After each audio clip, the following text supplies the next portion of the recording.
Hello, everyone. Welcome back to the Show Me Show podcast. Um, Cam is currently about to fall asleep. I can see the Z's coming out of his head right now, and that's kind of the mood of this episode. It's going to be very laid back. We're going to be previewing the NFL playoffs. Obviously, they start this week with Super Wild Card Weekend, and lots of coaches got fired too. So we'll be talking some of the big ones. Some of them retired, some of them are moving on.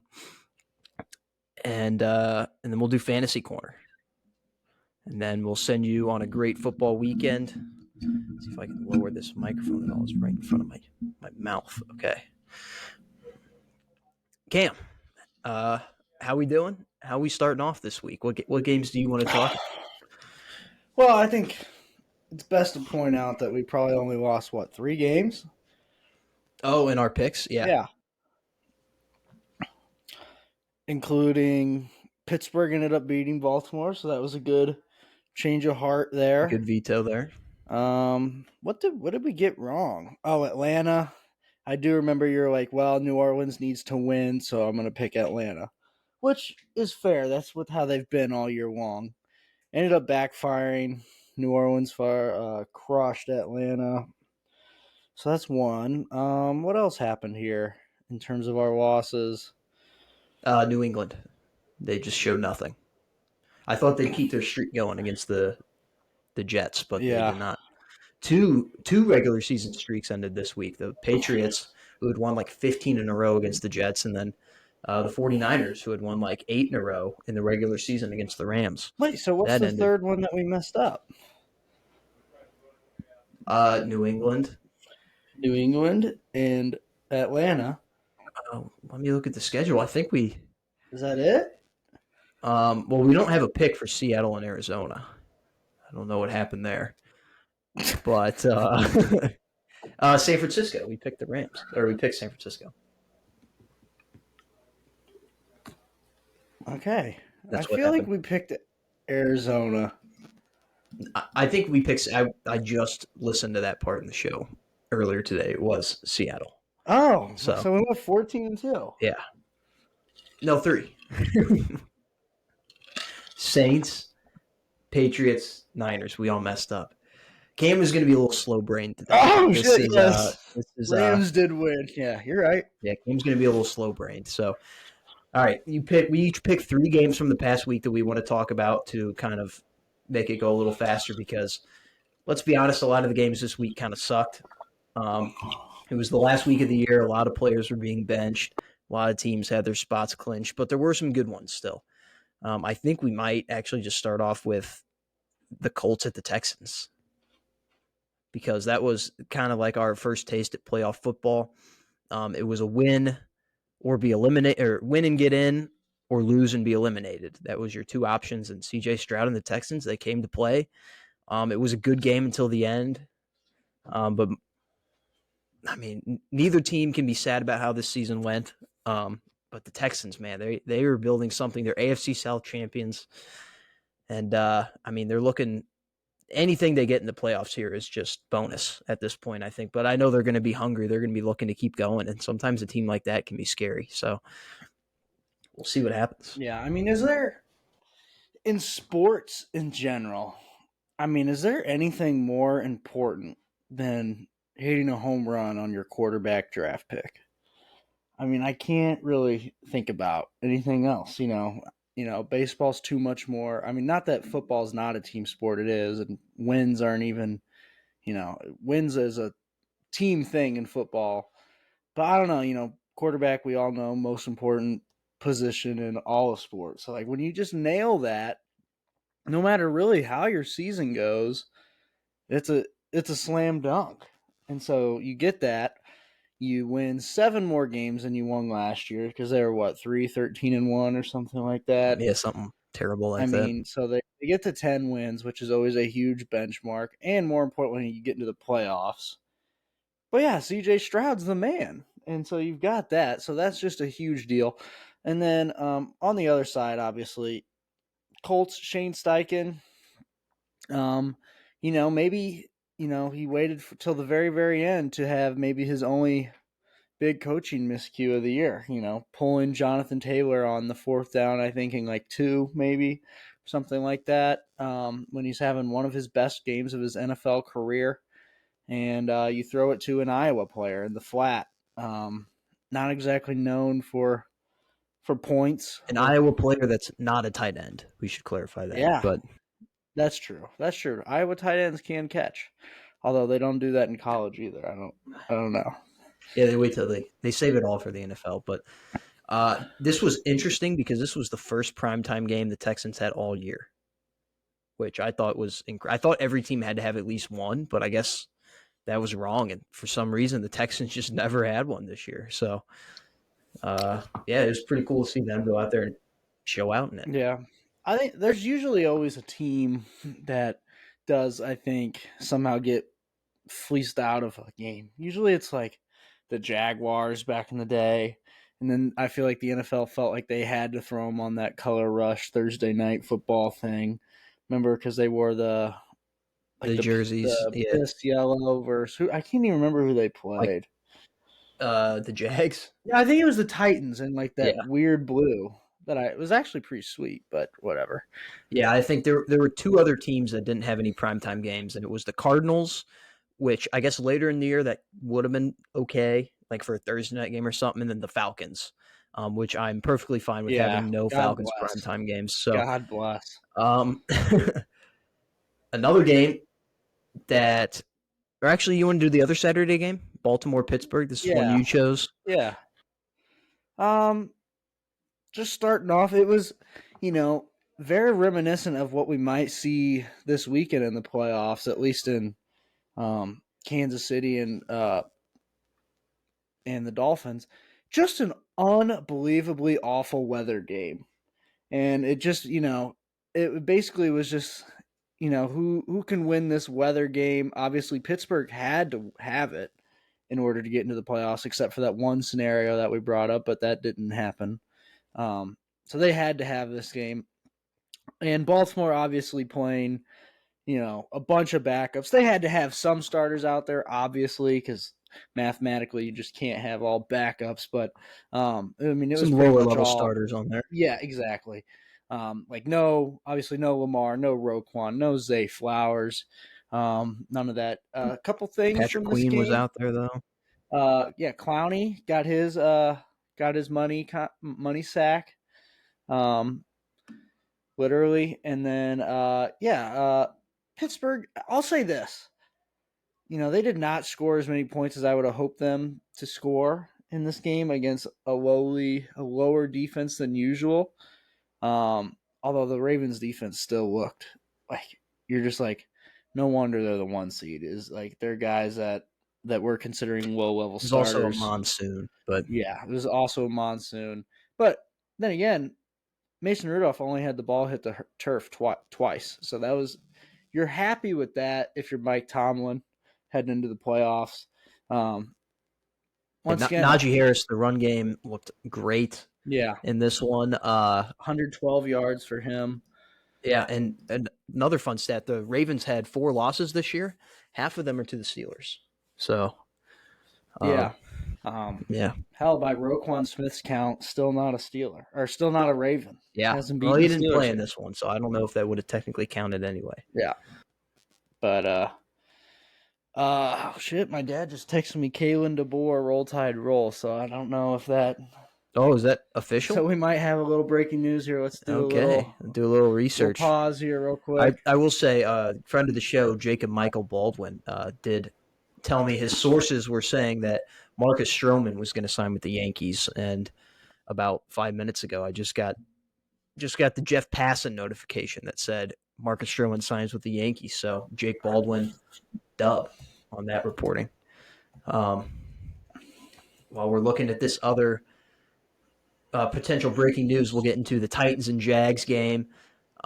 This is one that I selected simply because it was a good, hard-fought game, and Vrabel's what would be his swan song with the Titans ended up being, a perfect Vrabel game, knocking a division rival out of the playoffs, playing good, hard-nosed football. Derrick Henry had an amazing game, maybe his last game as a Titan. It was. And just it was just a perfect ending to this era of Titans football. I mean, It um, was a good ending. I wouldn't call it a perfect ending for one reason. If you would have told me 2 years ago, 2022, January 2022, if you would have told me that the Titans would not have Coach Vrabel, AJ Brown, Kevin Byard, or Derrick Henry going into next year, I would have been like, did the team playing have a We Are Marshall situation and crash? Or like what? Why are all these guys gone? I mean, it's one of the ultimate just debacles of a front office maybe ever.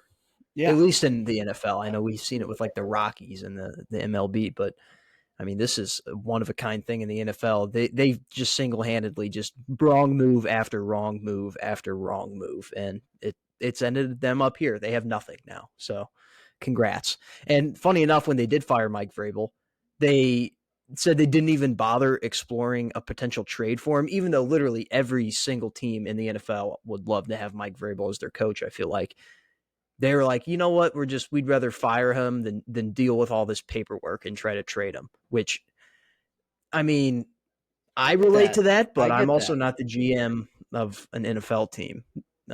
So I would be incredibly pissed if I was a Titans fan. I would actually probably enter the fan free agency if I was a Titans fan. I know that's like a very bandwagon thing to do, but this front office is so bad. They're just they're dumber than dumb. Um, but they did get the win in this one, and the Jags, one of another ultimate collapse. They're kind of the second half of this year, the last 2 months or so has just been awful, and yeah, they missed the playoffs. Kind of a shocker there. Yeah, But I you know mean, what? At the beginning of the year, when we were doing our preview, we both said this this team still has the Jags stink on them. Like they're gonna do something Jags, and that's exactly what they did. They just did the most Jags thing ever. yeah, they had their fun last year with the whole jagging off thing, but I mean, they were 8-3, and we were still both looking at each other like, I don't know about that. I didn't think they were gonna miss the Yeah, we were like, well, I playoffs. guess they'll make the playoffs, but Yeah, I was like, I don't know what they're gonna do when they get there, but um, yeah, I mean, it was pretty bad. And then yeah, the Titans in this game. You're right. It was a great ending. I mean, they got the win. They knocked their rival out of the playoffs when they were in it, and you're dare I say maybe I won't say maybe your best player in your team's history, but maybe your most influential player in team history, Derrick Henry. I mean, has a great game. Like 150 yards or something like that, a touchdown or two maybe. I can't remember if he scored a second or not, but just a great game. You put it together a great game. Now you didn't have to put that great of a game together because the Jags they were jagging. I mean Trevor Lawrence, his stats. I saw a comparison with Mac Jones, and it was ugly. It was like, oh my god, I can't believe how similar these are. Um, I don't know if I don't. I'm not saying move on from Trevor Lawrence. I just next year though, you have to see some like incredible growth. You know, I don't know what no, else to say about no, it. I get that. I mean, it was a there wasn't a lot of progression this year. I know he was dealing with a lot of injuries, so I think you just kind of hope that maybe one of those was more serious than they were letting on, and that's what was causing this. Because he did look good in the first half of the year. It was kind of after that Bengals game, like where he limped off the field, where they didn't give him the cart, and then he had the shoulder stuff that was Yeah. going on. He might have been more injured than what he was letting on. So I guess as a Jags fan, you just got to hope that that's what it was, and going into next year, the normal Trevor will be back. But normal NFL Trevor, it's still not what you hope for Yeah, coming he out was of hoping for a guy like C.J. Stroud. you're you were hoping for a Peyton Manning kind of thing, after his college career, after Yeah, Lawrence's college career. I think that's kind of what they were expecting to get. It just hasn't happened yet. Um, but yeah, you're right. I mean Stroud, and that the AFC South is gonna get weird, because you have obviously, I don't think the plan is not Gardner Minshew in for the Colts going forward. But he did a great job. Not a great job, but a good job as a backup No, filling I'd say in the he did whole do a year. great job because the Colts were a team that were not expected to contend at all, Yeah, and they're even with their yeah, starter. even with their starter, and when it went out, they were still contending, and they were a drive, a few yards away from coming up with that win. So, I'd argue that he did a great job. I mean, keeping them in there until the very end. Uh, and then one more game that I have on here is Packers Bears. I got the newly acquired Jordan Love jersey on today. Love is in the air. I'm a little nervous to wear it for the playoffs because, obviously I just acquired it. So we don't know what superstitions lie with this jersey. But, yeah,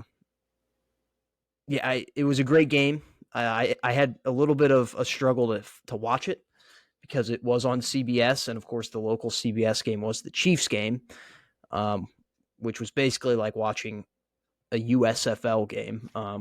So I had to find other ways to get the Packers-Bears game on, and I did. Jordan Love looked good, but most importantly, I think the team looked really good. A lot of these young receivers are finally starting to step up and, build some confidence. I don't know. Like Dontavian Wicks is catching touchdowns like a machine right now. Bo Melton, Rutgers. Bo Melton, Rutgers. He's come That's out of my guy. nowhere. Yeah. Just the last few weeks, he's turned into like Jordy Nelson, and he's just catching passes. He's open all the time. Giano. Jaden Reed is becoming just kind of like a leader at the receiving core. He's kind of been the number one receiver here the whole year, and he's taken that role of that guy. And then we still have Christian Watson lurking. If he can ever get healthy, he's there still too. And Aaron Jones looked fantastic. I mean, he was finding holes. He had the whole ground game available because AJ Dillon was out. And the defense. This is now the second week in a row that we've looked really good on defense. And really held our opponents to no touchdowns because let's be honest, like the Vikings one was all garbage time touchdowns, so it didn't really matter. So hey, shout out Joe Barry for stepping up, but I think it's really just the Vikings were playing with Jaron Hall and the Bears were playing the Packers. I think that's kind of a good combination for having good defense. But we will really see. I'm a little nervous for the game, but you know what? As a Packers fan, we've already accomplished our season goal. If we lose to the Cowboys, that's all right. I'm hoping that we win, obviously, but if we lose, we still went 9-8. We made the playoffs in a year that was supposed to be a rebuild. Just trying to figure out our team moving forward. We're the youngest team in the league. Jordan Love had probably a top 5 QB season, like just purely QB, like not rushing or anything. Like if you just look at touchdowns, interceptions, QBR, yards, completion percentage, he probably had a top 5 year in terms of the quarterback position. So definitely got our guy moving forward. And I obviously will talk about the game later, but for next week. But yeah, that's it for this one. It was a big win for the Packers, clinched that spot. Yeah, and some things to point out here going into next week. I know we just said we'll talk about that, but Aaron Jones, I was thinking, I think he might be. I was thinking, well, McCaffrey, but he's had a little. They've been resting him a little bit, and he's been battling that calf thing a little. I think Aaron Jones is the hottest running back going into the playoffs. I can't really think of another one that you could put ahead of him, So I think that's going to be really key. And you're right, Joe Barry cooked up a masterclass of a game. This year, last year they needed this game to get in. They had to have it last year. The defense didn't get it done. Yeah, but the defense, they had that, Lions put together that game-winning drive on their head last year. This year they had they needed this game, and no, the Bears didn't even cross the goal line. So, that's pretty good. But not just that, some big guys were playing really good, and because people forget, I think, throughout all the Joe Barry stuff, and sometimes these guys don't have their best days, but like they have some really young players that are very talented. Devonta Wyatt, Quay Walker, if he keeps his head on right, I mean, he's been doing okay this year. They looked good in that game. The front seven of the Packers looked good, which at sometimes during this year you would think maybe they had their head screwed on the wrong way, So that's good going into the playoffs. I guess one tidbit that is scary for both the Steelers and the the Packers were both 7 seeds coming into these playoffs. In the 14-team We got playoff nothing to era, lose. the 14-team playoff era so far, no 7 seed has won a game Yeah, yet. they're 0-6. They haven't pulled off the upset yet. So, But Green Bay is one of like the remaining 5 or 6 teams left that has not played on Super Wildcard Weekend ever. Never played on the Super Wildcard Weekend. So I'm excited to join this year. I'm excied to it's join the great. fun. Well, it hasn't been great for me when I've been a part of it, but yeah, I'm excited. but I'm just excited to be here. last year I had a great Super Wild Card weekend because it was just me and the games, just the games going on. No Steelers the year before. Obviously, we had the TJ Watt touchdown right away, and then boom, everything, whatever. But The year before that, you lost to Cleveland. Give them their first playoff win in like 2 decades. Yeah. Yep. Baker Mayfield's only career playoff win. Yeah. Yeah. All Well, fun stuff. I have a chance. Well, maybe we'll get to that later. Giants Eagles is your next game you got down. Yes. And you might be wondering why the hell do I have this game on here? But I just think it's important to point out how awful Philly is right now. And we're just getting ready to talk. You just said Baker Mayfield has one single playoff win against the Steelers.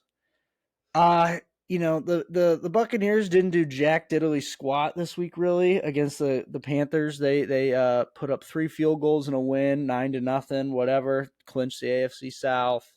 Made the Saints-Falcons game irrelevant. Philly and New York Football Giants. This game was disgusting. Philly, everything bad that could happen to Philly happened in this game. They sucked. They didn't have anything to build on going into the playoffs. Just this continued downward spiral. You lose to a division opponent. You lose AJ Brown. We don't know how extensive the injury is, but oh my gosh, without him, you might as well mail it in. Well, and then your quarterback's finger looks like it should be poking out of the skin of his finger, but it didn't. It stayed in there, but it probably should have poked out.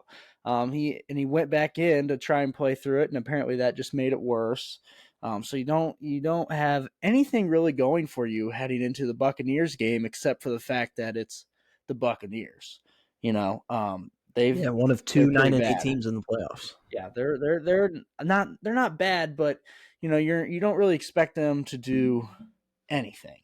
I'll say this though, if Philly, they just got they got crushed in this Giants game.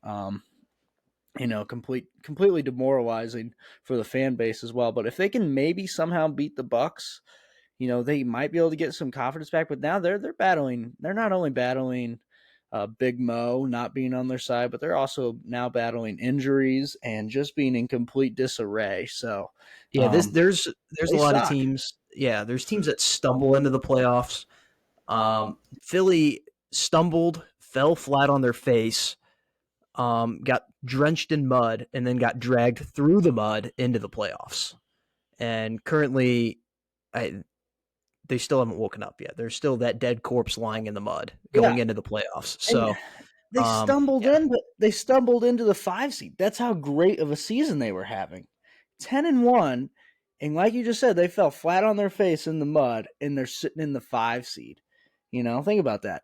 Well, I think there was a team a few years ago. We actually just mentioned the game with the Steelers Browns, but the Steelers were 11-0, and they went in as a 3 seed, so not quite there, but and they got annihilated in the first round. And I see very similar circumstances in these teams. Like the Steelers weren't winning in like good fashion that year when they were 11-0, and even when Philly was 10-1, they weren't winning. Like everyone was kind of like, well, they're winning, but they almost lose every game. Like they just kind of pulled out at the end. And so I just see massive similarities between those two teams. And I mean, we'll get to it later, but this was, I think, a preview of what we're going to get of Philly in the playoffs. Yeah, it's probably going to be an early exit. And then Buffalo, Miami. This was Sunday Night Football. Looked like it was going to be pretty fun. And then it was just it was like a MAC game. It really was. I mean, it was just interception after interception after interception to start the game. We weren't even getting to see the punter, really. I mean, until later on in the game. It was just turnovers everywhere. It's kind of fun, though. It was Pua. It was Pua. I hate to say it, as a member at Tuanon, but Pua showed up. It was Pua turned the ball over, and then Josh Allen actually looked bad too. He was actually really bad. He turned the ball over 3 times. And they still somehow won. And so the Bills came all the way back and climbed their way into the 2 spot, which is 2 home games if you can win your first one. So it sucks what happened to the Dolphins because they lost Jalen Phillips, Bradley Chubb, your 2 best edge rushers. And they also are both very good at stopping the run too. And then you're dealing with all these other injuries, on offense. Now, here's what I was thinking though. So, they play the Chiefs this weekend, and it's going to be super cold. The real feel during kick is supposed to be about -30, which is insanity. That's ice bowl numbers. But if they can get Mostert back and Waddle back, this is probably going to be a game that's going to be won on the ground because it's supposed to be very windy, very cold. Definitely. I don't know. The Chiefs have had a great defense this year. I don't know. At some point, speed becomes an issue. If they have Waddle, Hill, Mostert, and A-Chain all playing, I'm going to take the Fins in a heartbeat. Which is insane. Wow, It's just insane to say. Insane. But if they are all healthy, I would take them because the Chiefs, it's not that they limped in. I mean, geez, they won 11 games, but if you've watched the Chiefs, kind of like what they have been this year. They never got it to click. Eagles, but not quite as bad. Yeah, they never got it to click. The difference between the Eagles and the Chiefs is the Chiefs' defense is still good. Eagles' defense is not good anymore. Yeah, that's the big point. Is that the Chiefs' defense this is probably the best defense Mahomes has ever had. Yeah, and it just so happens to be paired with the worst offense he's ever had. So that's usually how it goes. Yeah, and then the other big difference between the two, and don't get me wrong, I think Jalen Hurts is going to be able to bounce back probably in his career, but one team has Mahomes, one team has Jalen Hurts. That's another big difference between the two teams. And then the Chiefs are at home in this situation, which is going to help. And these guys are a little bit more acclimated to playing in cold weather games. But, and it's not that the Dolphins aren't exactly prepared for a game like this, if you ask me. But they do have to play cold weather games. They got to play Buffalo, New England, and the Jets, on the East Coast every year, and they play in the AFC, so they play in all kind of cold weather cities. But I don't know. I just think if it comes down to being on the ground, it's going to be. Think about the jerseys, though, Cam. Actually, you know what? You just want to get into the NFL playoff preview here. Yeah, we're at the end, so we can. Okay. This one's also on the cock, by the way. There's all kinds of storylines around this Chiefs game. Obviously, Taylor Swift, the Chiefs' offensive woes, are the Tyreek Hill return to Arrowhead. Tyreek Hill's official return to Arrowhead. These two teams played earlier this year. Not on American soil, though. I mean, all kinds of stuff. And if the Dolphins have their guys, really crazy enough, the Dolphins kind of win a guy off against the Chiefs. I mean, really, when you're doing a guy off Chiefs Dolphins, you go Mahomes, and then you're kind of forced your hand. You go Kels, and then you're kind of out. You could go defense. You could go Chris Jones. I think you could. You could go with Jarius Sneed. Yeah, he's been Pro Bowl caliber. You could go Trent McDuffie. He's been pretty good this year. Nick Bolton, Mizzou. Yeah, you scored a touchdown in the Super Bowl. I think he's hurt right now, though. He's back. He's back. You go Creed Humphrey, Pro Bowl center. But Dolphins do have more. You're right. Like defense, they got Jalen Ramsey, Xavier Howard, although I think he's hurt. They He's got playing Christian though. Wilkins, Jalen Phillips, Bradley Chubb, although Well, two of those two are of those guys are hurt, hurt. but they're on the defensive line. Vic Fangio. Their offensive line, now I think about it, the Dolphins have a lot of injuries on their offensive line too. Like guys that have been shuffling in and out. But man, if they are healthy for this game, I would take the Dolphins, which is crazy because Mahomes has never lost, or he has lost at home in the playoffs before, but never in this round, never this early. I don't Yeah, think that's he's true. ever played this early. He has played in the wild card before, but Yeah, but I mean, he has made the AFC Championship game at home every single year that he's been a starter. It's just crazy. it is. It is And crazy. it's kind of like for me, like you just pick the Astros. Like when you see the Astros in the playoffs, they've made 6 straight ALCSs. You just pick them. And like this year, I was a little bit hesitant because the Astros weren't as good in the regular season as they usually are. But I'm like, well, they're the Astros. Like I have to pick them. And sure enough, just like clockwork, they end up in the ALCS again somehow. Um, it just it just happens. You just have to expect it, and that's what I'm doing here with the Chiefs. I think I'm just gonna have to put them in the championship game automatically until I see them not do it with Mahomes. There's nothing that you there's literally nothing that can convince me that they will lose until I see it with my own eyes. I don't know. Like I just feel like, if they have to go to Buffalo, uh that'd be Mahomes' first road play.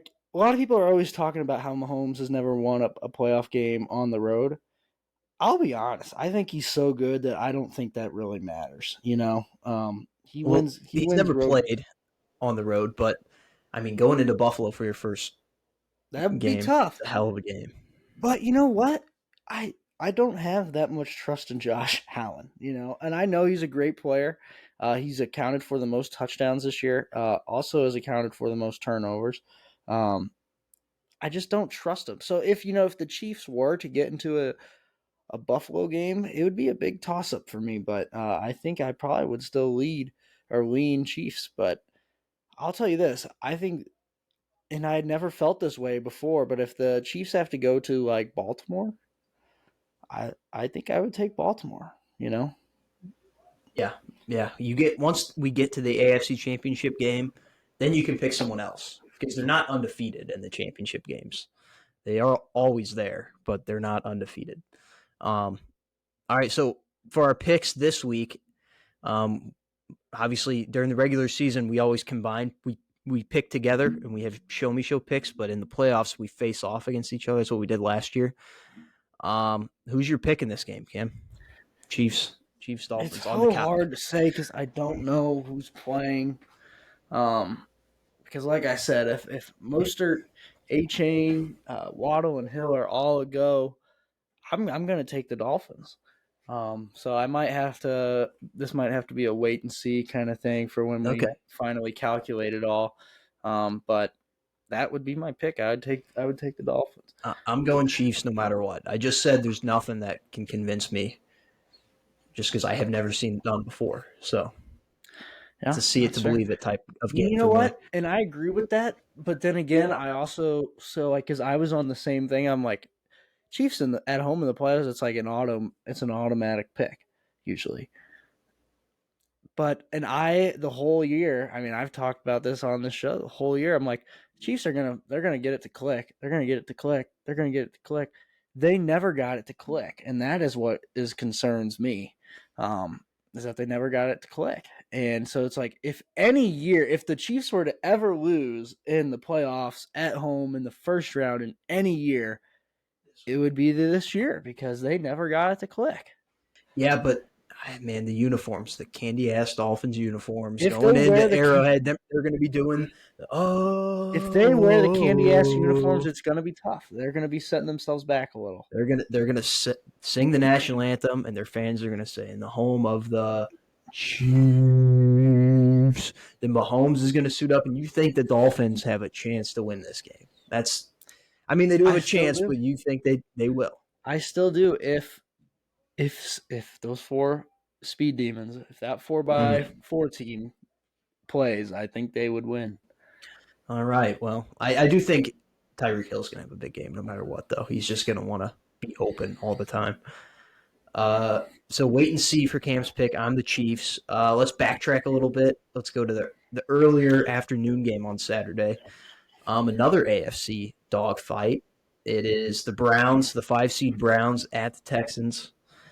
This is Houston's first playoff game in like 4 years since the famous 24-0 collapse that they had against the Chiefs. En route to Patrick Mahomes' first Super Bowl win. But it's also, I don't know, the Browns this year, they were kind of a little bit underrated almost. I think it's because they didn't really have that quarterback until now, Joe Flacco. I'm gonna lean the Browns in this one just because their defense is just so good, and CJ Stroud is a rookie, one of the best rookie quarterbacks we've ever seen, but he's still a rookie. This Texans team is very young in general. I just think that the Browns, they're well coached this year on both sides of the ball, and I just think that they're going to have a little bit more. Their running game is really good too, so I feel like Joe Flacco can kind of just stay out of the passing game until he has to. I think the Browns just have a little more talent, and they got a little bit more to play for. They had a bye week last week, really, most of their starters. So I'm going Cleveland here. I am also. I'm not even going to talk that much. I'm just going Cleveland. I will say this. I was thinking about this the other night. I think the AFC North this year is kind of like the SEC West. It was kind of just a gauntlet this year, and you put those teams in the bowl games, if those players play, and then boom, they kind of all just win.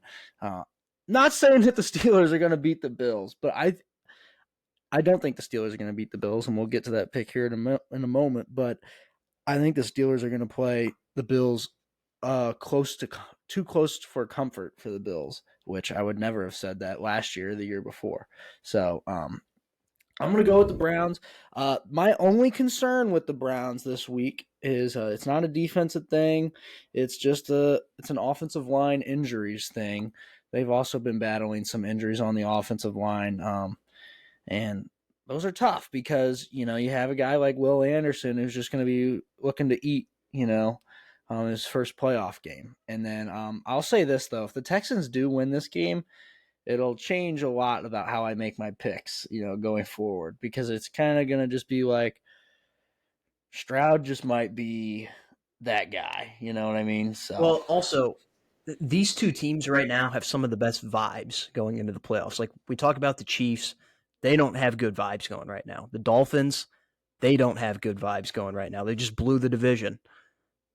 The Browns and the Texans probably have the best vibes going into the playoffs. They're just, who cares? I mean, we just won the division.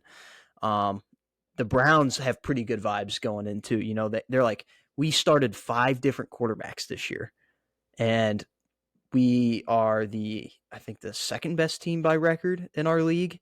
And we're going on the road to a young, inexperienced team. Joe Flacco is slinging the rock the way that they got great vibes going right now. And so I think that the winner of this one is going to be the team definitely that you need to watch the rest of the way, because the winner of this is going to be sneaky, and they could sneak their way into the Super Bowl. I think the winner of this game, which is as crazy as that sounds, but they're going to be hot. I don't think that's crazy at all on the NFL. I just think these are two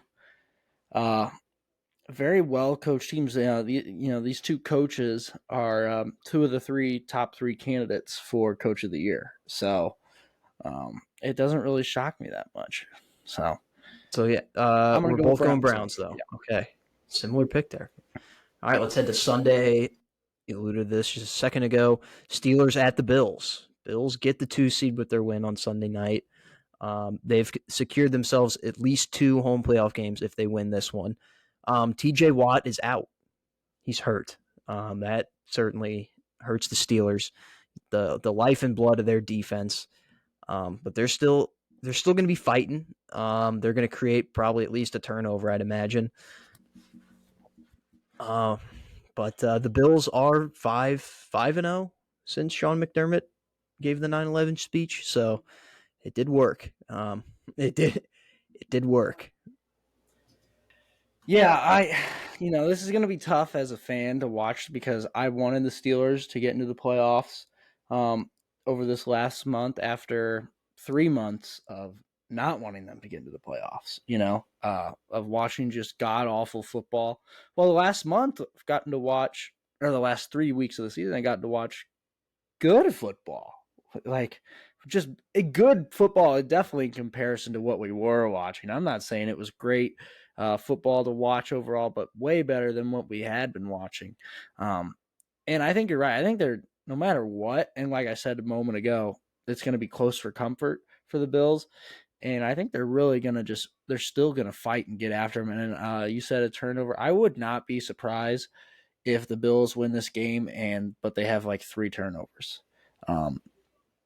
And I think that's what's actually going to keep the game close is these Bills turnovers. Because like I said, the Steelers are not going to exactly rain down points on you exactly. But the thing is, Mason Rudolph has been playing great since he started playing. So I think the key for the Bills is to maybe put on a little bit more pressure than what he's seen so far and try and get him mixed up, because if they can get that going, get a couple Mason Rudolph interceptions or something like that, then we could really, then they could probably control this game pretty Blow well. them out. So, but I'm going to say this one's going to be close. I am going to take the Bills though, but I will say this: both the 2-7 matchups this year.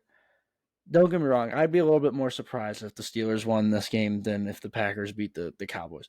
I think they both have good chances to win these games, which is crazy. And I only say that about the Bills because they are just so unpredictable. And yeah, they have been playing very good lately, but crazy shit happens in the playoffs. So yeah, and especially with the Bills, yeah, they're not consistent.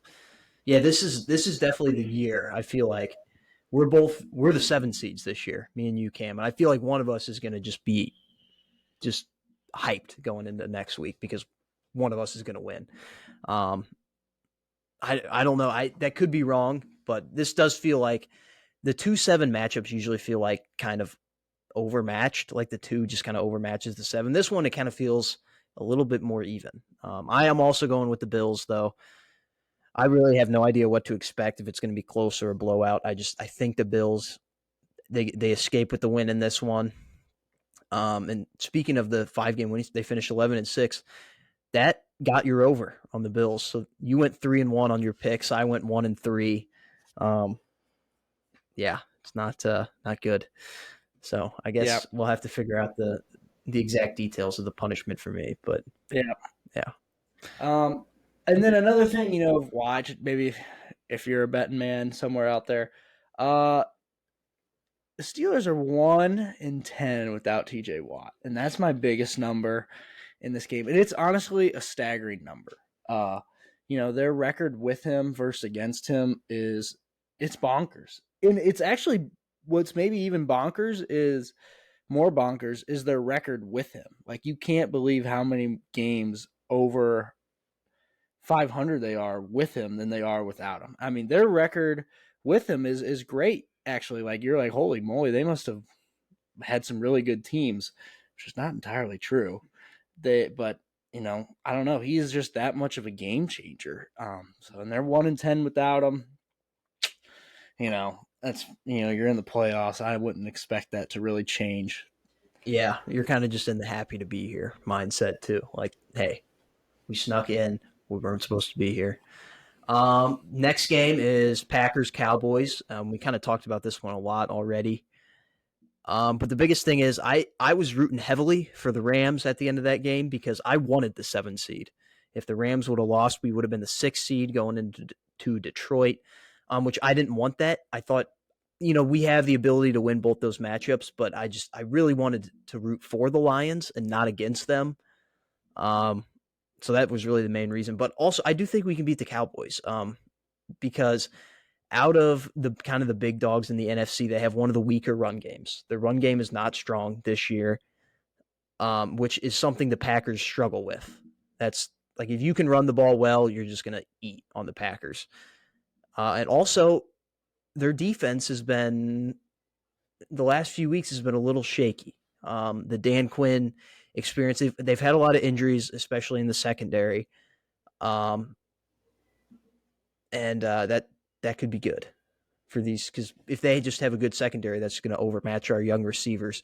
So I feel like this could be everything has to go right in order for the Packers to win, but I think they can. They can pull it off. There's a lot of things that have to go right, but I think that it's a lot more likely than what people are going to give them. I'm going to go with the Cowboys in this one, just with the safe pick because, uh, you know, no 7 seed has ever won. The 2 seeds are undefeated in this round, and it's another one of those things you just have to see it to believe it. I do think this will be a competitive game at that, but this is a game you kind of have to keep like close. Like the defense has to show out because if the Cowboys get out to a big lead, it's going to be hard to come back. I don't know against the Cowboys defense. I feel like they'll lock in if they get a big lead. But also another thing with the Cowboys, they had 3 O linemen out with injury last week, and they had a 4th one go down in the middle of the game. So I don't know what that's looking like going into the game, like who's all healthy. But if they have some serious injuries on that O line, Dak Prescott is a very sackable quarterback, and there's some guys, Kenny Clark, that could get at least 1 sack. Preston Smith, Devonta Wyatt, some of those guys that are just going to eat on this defensive line. So and this may be crazy to say, I'm absolutely torn on this game because there is a lot of factors that point to Cowboys should win this game. And I'll start with those. 12-5 once again this year. The last 2 years they've also gone 12-5 and just lost to the Niners. So that's what would put them kind of in a spot to do that again here in the playoffs. So that's like my first thing here. And then my next thing is they're at home and they are unbeatable at home this year. I mean, they are awesome at home. I mean, it's 2 different teams, and so eventually they'd probably have to go on the road unless somebody dethrones the 49ers. But in this case, they would be at home. So like you have that for you as well. So you already have those 2 things. And then a third thing here is CeeDee Lamb has, besides Justin Jefferson, has been the best wide receiver in the NFL. He has had his best season. He's been great this year. Dak has been very, very good this year. He really had a really great bounce back year this year. So yeah, those are some reasons maybe why you should pick the Cowboys. And I think the biggest one out of all of those is just the fact that how great they've been at home, and they've literally been unbeatable at home. At this point, it becomes a mindset like, oh man, we just can't be touched at home. And that's scary if you're the Packers. The Packers, on the other hand, why would I pick the Packers? Well, history. I'm a history buff. I've seen the Packers beat the Cowboys in Dallas. I've seen them beat them at Lambeau, but in this case in Dallas in just some weird ways. And and it was with Aaron Rodgers. But I think this game is the game that actually, normal NFL fans like us, we know who Jordan Love is. I think this wakes up the masses and people find out who Zip is, who Jordan Love really is. I think it's going to put them on the map, and I actually think the Packers are probably going to just lose right after this game. But that means that to get to that's game, fine. That's fine. Because that to me is to get to that game though, they have to win this game, and I have the Packers winning this game. I really do. It's crazy. But I have the first 7 seed winning. I have the Packers beating the Cowboys in a very close game, and you're going to be like, holy shit, Jordan Love is very, very good, and Mike McCarthy is getting the tap on the shoulder to not come back, and we'll see all kinds of stuff with that this offseason. But yeah, Packers are going to win this game, so I've got the Packers. Yeah, that's insane. And I will say, I'm going into this game with a little bit of hope, like for winning. If we do somehow pull off this upset, beat the Cowboys, we're going to San Francisco. I have a 0% chance of winning. None. I have no Zilch. expectation of winning that game. I have seen that story so Yeah. many times in the playoffs that I might not even watch that game just because I know what's going to happen. It's sad. I would just be happy to beat the Cowboys. So, but I've seen this movie a couple times too. Exactly. That's also the thing is that I've seen us beat the Cowboys in heartbreaking fashion multiple times. So maybe we'll do it again. I don't know. This would really be the passing of the torch from Aaron Rodgers to Jordan Love if he can pull off this upset. The nightcap, probably the best game on the slate, at least storylines wise. We have the Rams at the Lions, Sunday Night Football in Detroit, first home playoff game in Detroit in like 30 years. And of course, it's the homecoming for Matthew Stafford. He was supposed to be the chosen one for Detroit, drafted first overall, one of probably the best quarterback in Lions history. Could never win there. They never gave him the team to win. They trade him to LA a couple years ago. He wins a Super Bowl his first year. And now his first game back is in the playoffs in Detroit. They're banning Stafford's jerseys in the stands, apparently. I don't know if you can actually do that, but yeah, they're banning them. It's going to be rowdy. I mean, this crowd is going to be they're going to be ready to go. Most of them just won a national championship on Monday night. Forget that. So most of these fans are hot. They got winning on their mind. But the Rams are hot too. And, Jared Goff this is a revenge game for him against Sean McVay.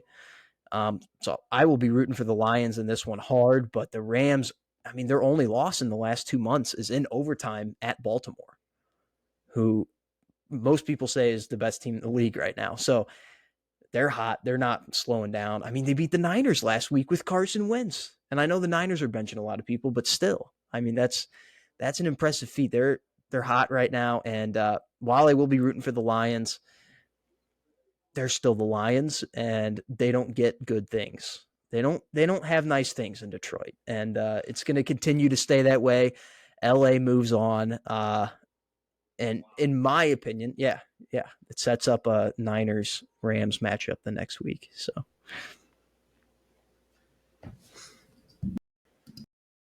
I hope that doesn't happen as a person that dislikes the Rams here in St. Louis, but I'll say I this. am too, but yeah, I know you do. Coming from a football standpoint here, the Lions defense has been weird this year. I was actually very surprised at how many coaching interviews Aaron Glenn has been getting. I think is it Cordy Glenn or Aaron Glenn? I think it's Aaron Glenn. Their defensive coordinator for head coaching jobs. Yeah. I don't think he's done that great of a job this year. I mean, their defense has been pretty bad at times, and that's what worries me against this Rams offense. Like Luke just said, has been so hot to end the year. And then my other concern is the Rams defense. It's just not it's not an experienced secondary. And it's not a very name-worthy secondary, if that makes sense. There's just not a lot of guys. They got some playmakers out there. Though. They got a lot of young rookies. They have some athletes on the defense, is what I've noticed this year, which is always great to have. My big thing with the Rams is that I just know he's going to kick it into a high gear. It's going to be an Aaron Donald show. It is. It just is. And the Lions have a great offensive line, one of the best in the NFL. And I don't know how they're going to tackle Aaron Donald. I think they might have to tackle him, to stop him, So keep your eye out for that. There's probably going to be a multitude of holding calls against Aaron Donald this game that are called and that aren't called because they can't throw the flag every single play. There's another game I'm pretty torn on because I think the Rams offense is so good. this end of the season. Cooper Kupp has been back and hasn't been the best receiver on the Rams. Like that's what's nuts to me. And then I've grown very fond of Kyron Williams. I think he's better than Todd Gurley at Todd Gurley's peak. He has been unstoppable. Literally, teams have not been able to keep him out of the end zone here down the stretch of the football season. But there was, the Hawkinson injury is tough for the Lions because he was I'm sorry, not Hawkinson, Laporta. That injury was very big, because that's one less guy that this Rams secondary and linebacker core doesn't have to cover. And that was a mismatch before, like if that game was played on paper before the Laporta injury. I lean Rams too, but there's a part of me that thinks that the Lions somehow pull off a Dan Campbell like miracle. So That would be awesome. I think I might actually go Lions. I think if they win this game, they can pretty much win just about every game. The problem with the Lions is you never know when they're going to have an absolute dud. They had a huge dud on Thanksgiving Day, which is a tradition in Detroit. Don't get me wrong, but they had a huge dud against the Packers. They had an absolute dud against the Ravens, which should have been one of the best football games this season. And they've just had a couple others. I pray that doesn't happen because the Stafford's Yeah, that would be very sad. Yeah, that would be. A big plus for the Lions here is this is an indoor game, I mean, the Lions play indoors, and if they were even in LA, it would be indoors as well. But that's huge for Jared Goff. And you're right, this is a revenge game for him. For Stafford, it's no revenge game. It's more of a coming home party for him. But I'm gonna pick the Lions, and I think this might be, of any of the games, it wouldn't shock me to go the other way, just because Aaron Donald, and right now the Lions don't have the firepower to stop the Rams' firepower. But it's the NFL, Anytime you expect a high-scoring game, yeah, I mean, exactly. You get a 13 to expect the unexpected 11, in the NFL. Yeah, defensive game. So I'm gonna go Lions. Okay, I'm glad for that. I'm good. They got a pick here. Yeah, that's kind of a hopeful pick, which is crazy to say though, because the Rams, they were dead, and that's just what happened. People remember that little short period of time where like, oh man, is McVay's seat getting a little warm? And you're like, the real ball heads are like, are you kidding me? He's awesome. They're struggling right now. They struggled last year, but he'll turn it around. And then I didn't even expect him to turn it around this much. I mean, he has them right where he needs them. Yeah, so. Exactly. Favorable schedule ahead. I mean, Lions were my preseason pick to come out of the NFC. So, I mean, technically, if they do win this game, I called it. I'm right either way. But, as long as it's been since the Lions had a home playoff game, like I said, it's been 30 years. It's been longer since they've had a win in the playoffs. So, I don't know. It would be incredible if they did. But regardless, absolute cinema on Sunday night. This is the Chris Collinsworth, Mike Tirico game, and that's perfect. That's the perfect broadcast crew for this game, if you ask me. And then the final game on Monday night, we have the Bucs and the Eagles. I was very disappointed this was the Monday night game because they kind of give us like good ones on the Monday night, and this is like the worst game, if you ask me. I'm going Buccaneers, and it's as simple as this. The Eagles, they're deader than dead. Their fans are turning on the team. Everyone's getting injured. Their coaching is awful, and the Buccaneers can kind of just do their own thing. Like Todd Bowles can dial up that defense to stop the run, and then the passing game will take care of itself. And then Baker, if he can just do enough against that struggling Eagles defense right now, I could see him winning something like 17-10. Just kind of eking out the win at home. And speaking of the Bucs, they are the only team in the NFC to make the playoffs the last 4 seasons. That's consistency, baby. Yeah, for So sure. yeah, that's my pick for that one. Yeah, I'm also going to take the Buccaneers. My my hope for the NFL is that the Eagles get back on track.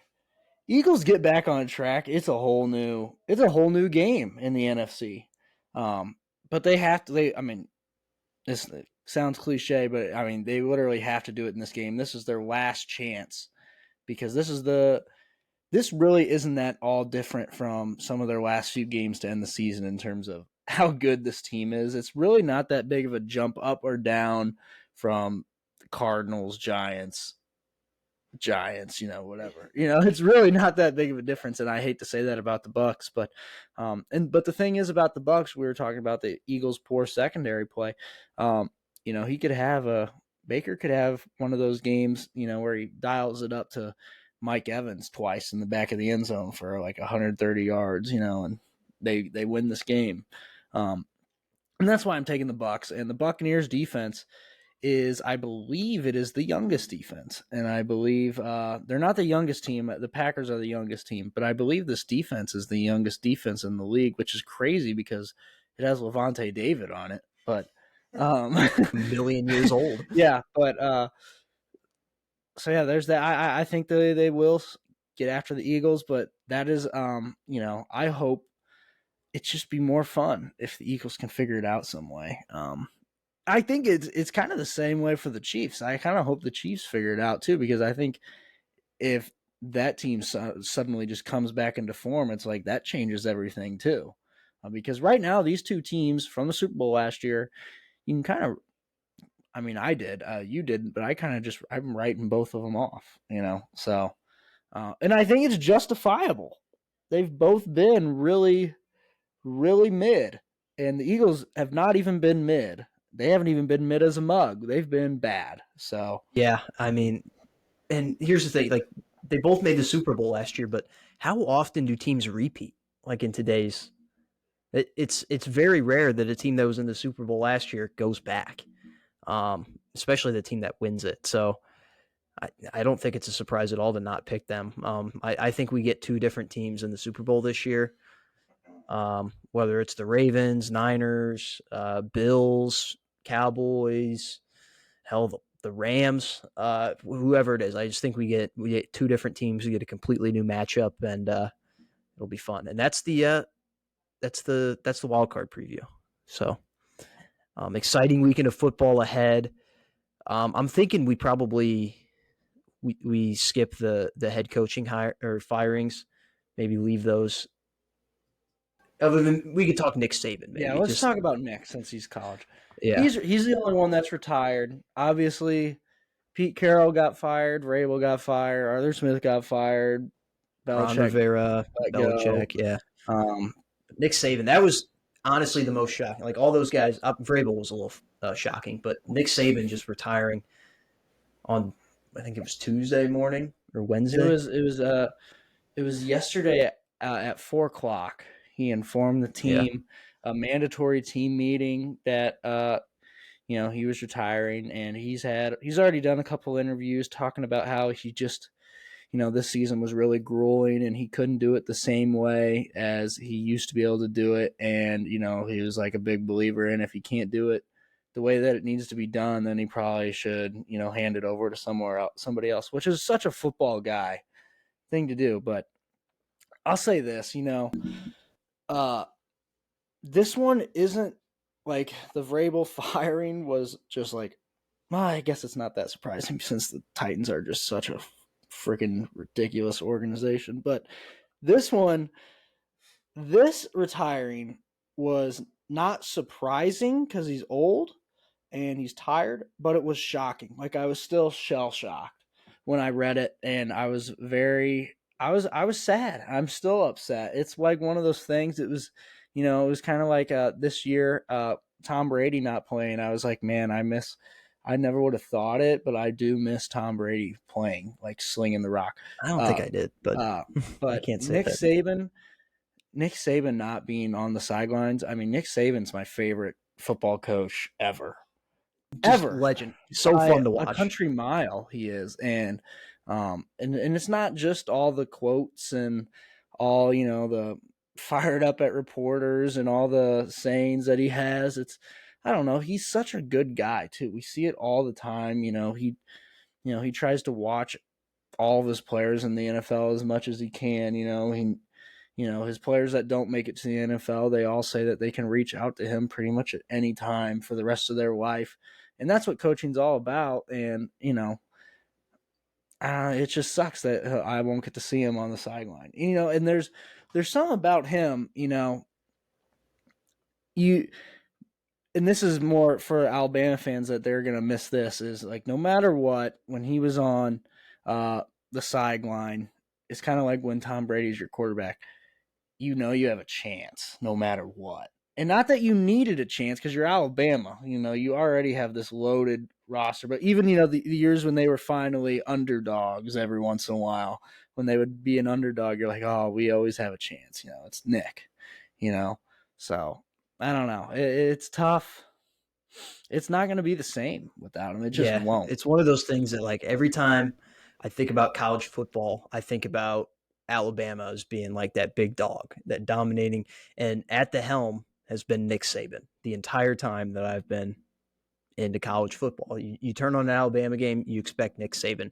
And just the fact that, like, this might be a little too far, but he really is like the Jesus of college football, like, to me. Like, the fact that I think, oh, yeah, like Alabama is just, like, so good that I hold them in such, like, a high standard. And thinking about somebody else being on the sidelines coaching Alabama next year, it felt wrong to me. Like, just imagining Kalen DeBoer or Lane Kiffin, somebody like that on the Alabama sidelines just doesn't feel right, because I'm almost just like, well, Nick Saban should be there. Like, I will always think that should be Nick Saban. Even when he's dead, I'll still be like, man, Nick Saban should be in that Alabama, coaching jacket on the sideline. And he's not going to be. And it's just, I can't comprehend it yet. I'm going to have to see it. Yeah, it's something that you really can't until next year gets here and you see somebody else there. But it's going to linger the whole time. You're like, I don't know. I remember when my grandma passed away, and every time she lived in Eureka. Every time we go to Eureka, I'd be like, oh, that's where grandma lives. But she's not there. It takes a while for that to come back. And that's kind of like, I know it's going to be that way with Nick Saban. And I just hope that Nick is still around the game. I think he is. I think he's still going to work. Do like some booth stuff. Yeah, I think he's still going to be around Alabama a lot. If the school asks him to do something, I think he's going to be there for him. But I just really hope that he's around it, because I'd miss him too much if he's not. I mean, we need him. I'm not saying that he has to work for ESPN or whatever, but I'm saying that I hope that he is, on game day here and there, or, on, some of those shows or wherever they're interviewing him throughout the season, asking what he thinks and stuff like that. So yeah, maybe when Mizzou plays Alabama next year, and game days there, maybe he'll come back, be the guest picker. Yeah. Yeah. I mean, it was a shocking one. All right, you want to get to Fantasy Corner? Yeah. Close out the show here, so that you can go to bed. I probably won't even go to bed. I'm just a maniac. I'll just keep making myself tired. Yep. All right. I guess I'm up first here. I got 2 stardoms. My first one is Heat Culture. If you've been around the NBA, you know that Eric Spoelstra, the head coach of the Miami Heat, just signed a contract extension the other day, and he signed it the day after his divorce was final. So as soon as he got that full split, he's like, I'm getting my money now. So I don't know if that was the Heat that did that. I don't know if it was Eric that said, you know what, I'm going to wait to get this done, and then I'll go. Definitely the Heat. Yeah, I don't know which one it is, but Heat Culture started, because it's good right now. That's peak culture right there.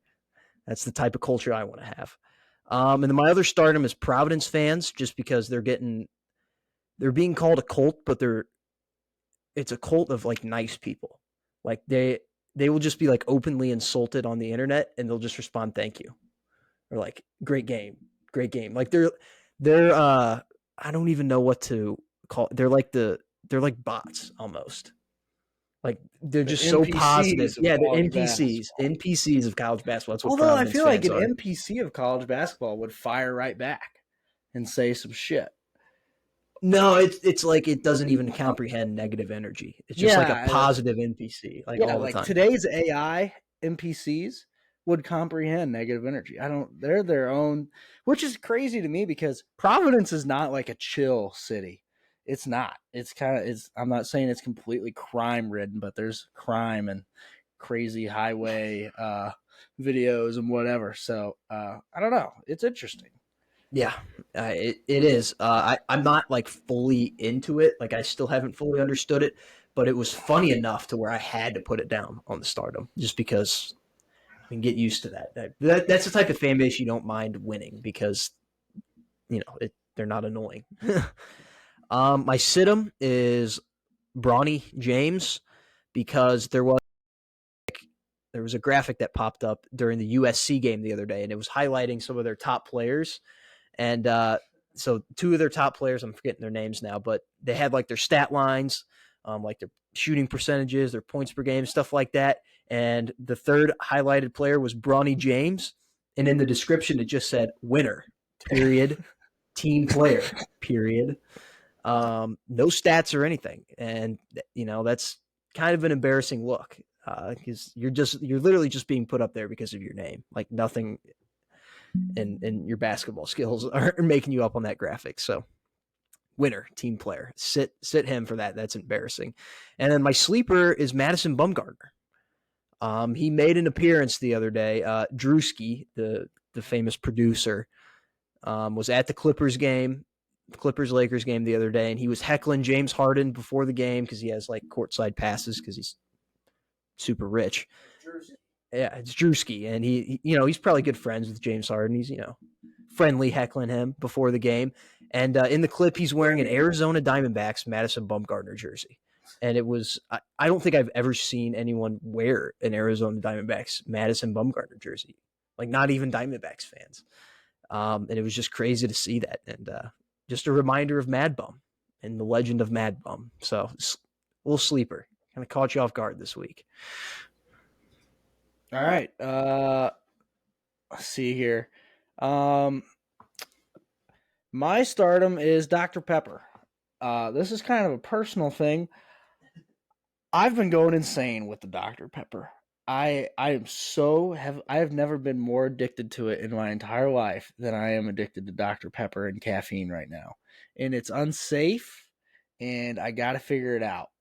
So I'm going to leave that up to when I head back to school to try and figure that out. Just add it to the plate of things to try and figure out as I go to school.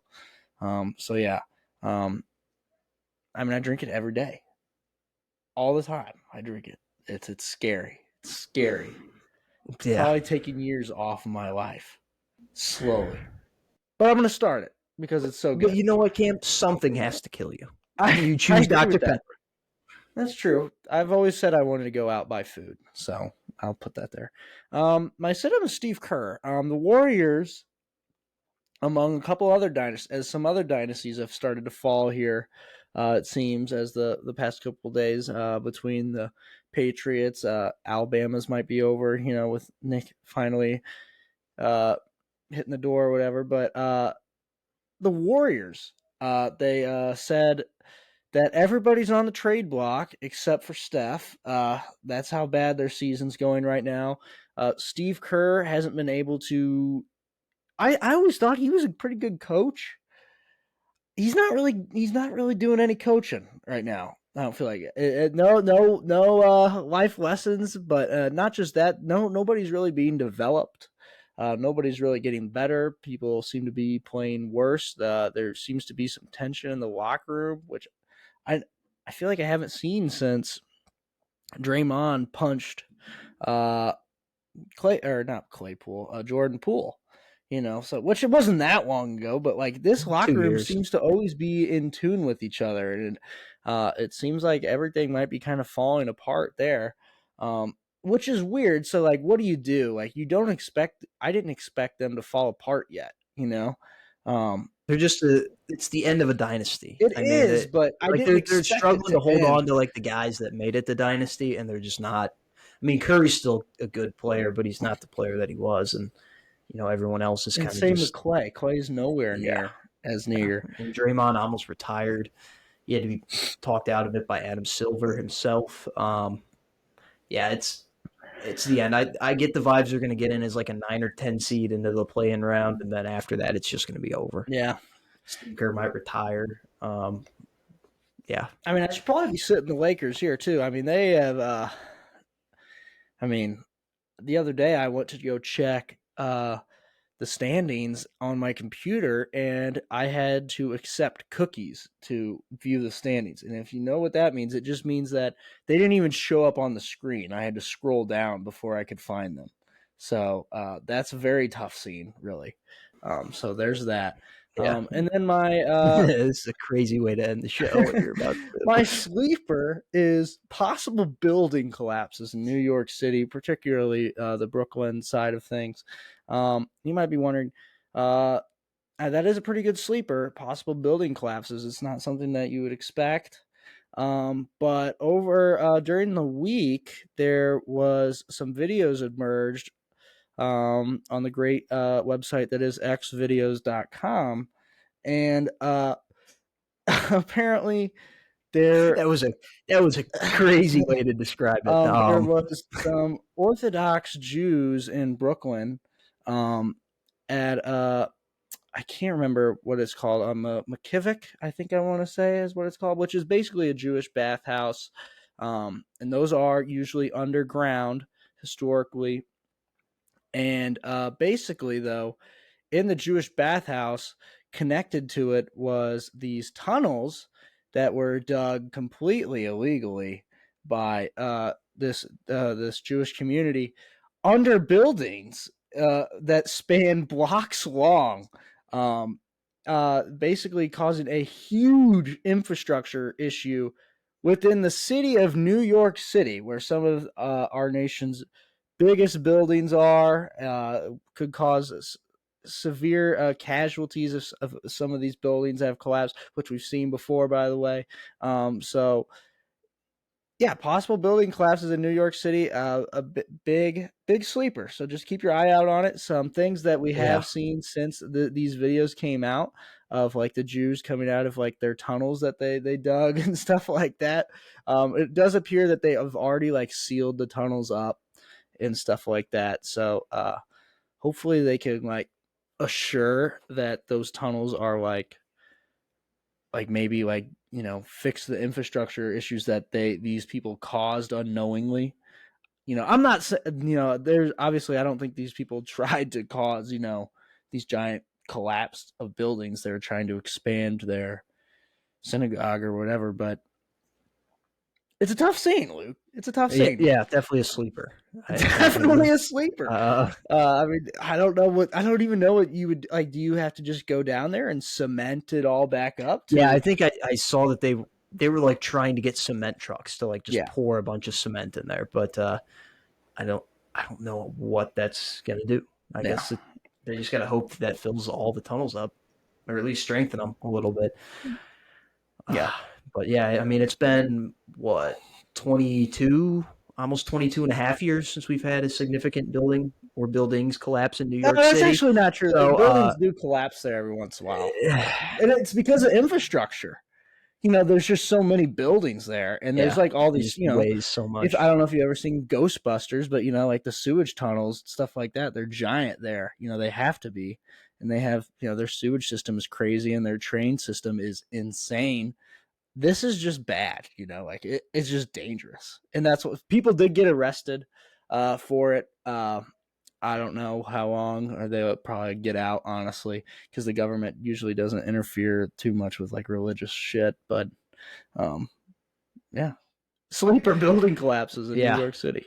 Yeah, we're not a political podcast, so we won't go any deeper than that. You can feel free to if you would like. We're not going on your own terms.